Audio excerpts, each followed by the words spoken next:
Okay, in this video, I will be talking about variables in Python.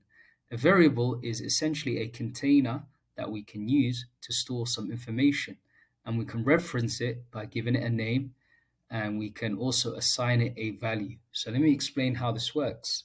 So I will call my variable my name. I use an equals operator to assign, and then I'm going to assign my name, Salah, to this variable called my name.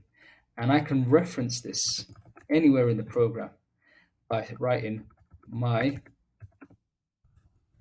name. Then it refers and outputs the data.